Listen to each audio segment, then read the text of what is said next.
Apa kabar? Semoga kalian dalam keadaan sehat ya. Untuk pertemuan kimia hari ini, kita akan belajar pada termokimia sesi kedua.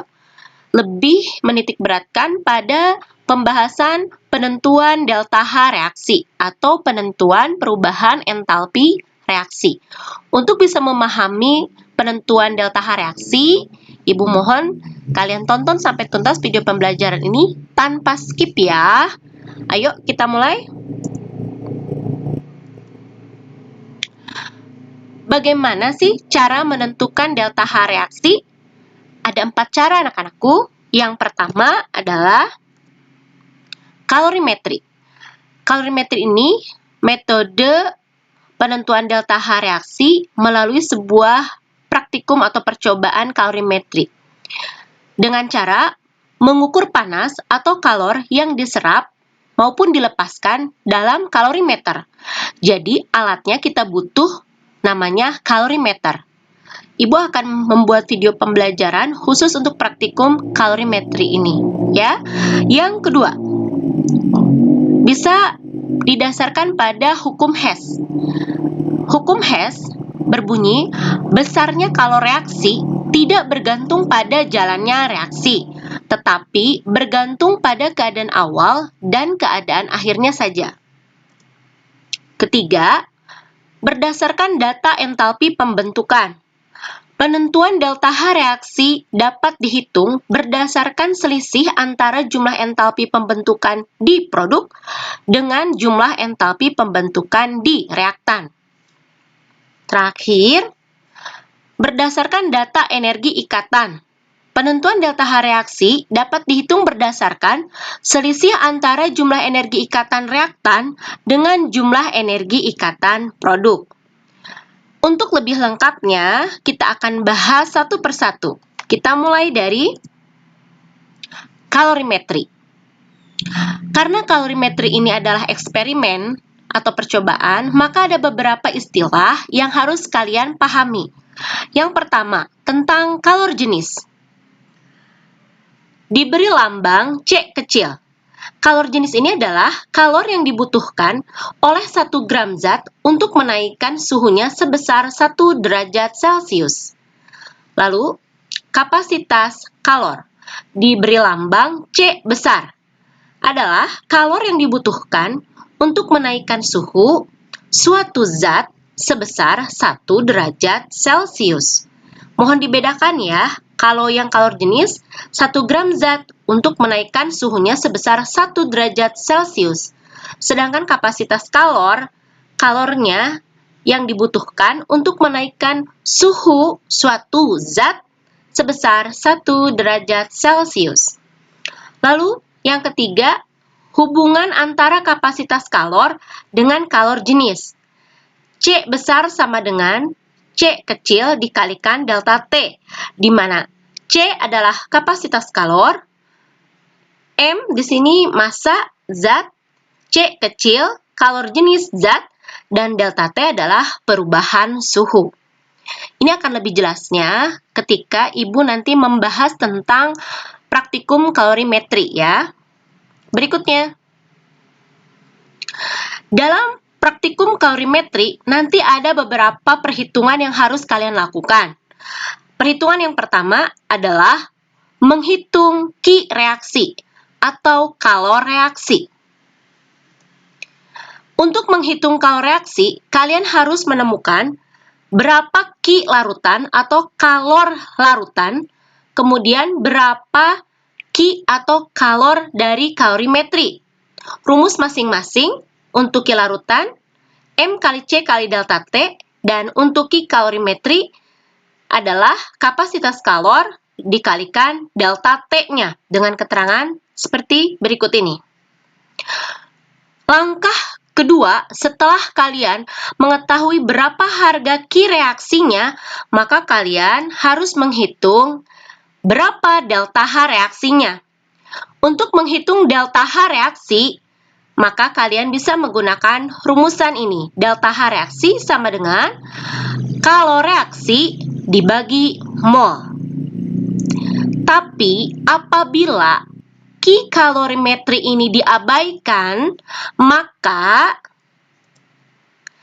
Q reaksi akan sama dengan min Q larutan, atau kalau reaksi akan sama harganya dengan min Q dari larutan. Sehingga delta H reaksinya, selain rumusan yang tadi, kita bisa pakai min Q larutan dibagi mol. Selanjutnya, kita akan masuk pada penentuan harga delta H reaksi berdasarkan hukum Hess. Tadi sudah disampaikan ya bahwa hukum Hess itu besarnya delta H reaksi tidak ditentukan berdasarkan jalannya suatu reaksi, tetapi ditentukan dari keadaan awal dan keadaan akhirnya saja. Untuk penentuan entalpi reaksi menggunakan hukum Hess dapat dilakukan dengan dua cara, yaitu melalui diagram Hess dan melalui penyusunan ulang persamaan reaksi yang delta H-nya sudah diketahui. Bagaimana lengkapnya? Kita bahas satu persatu. Untuk diagram Hess, nanti pada soal biasanya sudah ada diagram yang dicantumkan. Nah, penentuan delta H reaksi didasarkan pada penyesuaian data delta H yang sudah diketahui dengan data delta H yang ditanyakan. Ciri dari soal yang berhubungan dengan hukum Hess dari diagram Hess itu seperti ini anak-anakku. Ya. Misalnya, ini ada sebuah diagram Hess. Yang ditanyakan adalah berapa jumlah atau berapa perubahan delta H untuk reaksi A menjadi C. Di sini delta H 3. Untuk memiliki persamaan reaksi A menjadi C itu adalah kita melalui A menjadi B terlebih dahulu dengan harga delta H-nya 1. Kemudian B menjadi C, jadi hasil penjumlahan otomatis. Sehingga kita bisa menemukan untuk harga delta H-nya adalah delta H3 sama dengan delta H1 ditambah dengan delta H2. Lalu, bagaimana dengan cara yang kedua, yaitu penyusunan ulang persamaan reaksi? Hal yang harus pertama kali diperhatikan adalah persamaan reaksi yang ditanyakan harus dijadikan patokan untuk penyusunan ulang persamaan reaksi yang diketahui harga delta H-nya. Artinya, hanya persamaan reaksi yang diketahui lah yang dapat dirubah, sedangkan persamaan reaksi yang ditanyakan tidak boleh dirubah. Kemudian, adapun ketentuan dalam penyusunan ulang persamaan reaksi yang sudah diketahui nilai delta H-nya adalah jika persamaan reaksi dibalik, maka delta H harus berubah tanda. Jika awalnya positif, persamaan reaksi dibalik, maka delta H menjadi negatif. Begitu juga sebaliknya. Jika persamaan reaksi dikalikan sebanyak A, maka delta H juga harus dikali A. Ketiga, jika persamaan reaksi dibagi A, maka delta H juga harus dibagi A. 4. Jika persamaan reaksi dijumlahkan, maka semua nilai delta H juga harus ikut dijumlahkan. Ini hal-hal penting yang harus kalian pegang ketika disajikan soal dengan ciri khas beberapa persamaan reaksi. Itu artinya kalian harus menggunakan cara penyusunan ulang persamaan reaksi dengan prinsip-prinsip yang sudah Ibu sampaikan. Berikutnya, berdasarkan data entalpi pembentukan atau delta HF. Delta H reaksi berdasarkan data entalpi pembentukan itu adalah hasil pengurangan atau kita sebut dia selisih antara delta HF di produk dikurangi delta HF di reaktan. Ada yang harus kalian pegang. Jika delta H-nya positif, artinya dia menerima energi. Jika delta H-nya negatif, dia melepaskan energi. Tetapi jika kalian temukan ada delta H-nya 0, maka delta H tersebut pasti sudah dimiliki atau dimiliki oleh unsur-unsur yang sudah langsung terdapat di alam. Nah, misalnya ada logam-logam. Kemudian ada gas-gas poliatomik. Ini contohnya ya.